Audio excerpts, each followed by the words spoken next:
Rim झिम गिरे सावन, सुलग सुलग जाए मन, भीगे आज इस मौसम में, लगी कैसी अगन।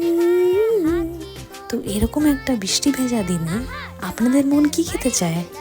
আমার তো প্রথমেই চাই খিচুড়ি। তো বৃষ্টির দিন হবে আর খিচুড়ি হবে না তা কি হয়?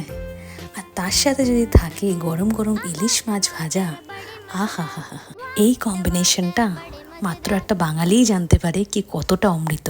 তো রবিবারে দুপুরে আর এই বৃষ্টির দিনে বানিয়েছিলাম গোবিন্দভোগ চালের খিচুড়ি, আর তার সাথে ছিল কড়া করে ইলিশ মাছ ভাজা। তো এইভাবেই আমরা বৃষ্টির ওয়েদারটা এনজয় করেছি। এরকম আরও ভিডিও দিতে চাইলে অবশ্যই চ্যানেলটি লাইক অ্যান্ড সাবস্ক্রাইব করে দেবেন, আর অবশ্যই জানাবেন আপনারা আপনাদের বৃষ্টির ওয়েদারে কী রান্না করেছেন।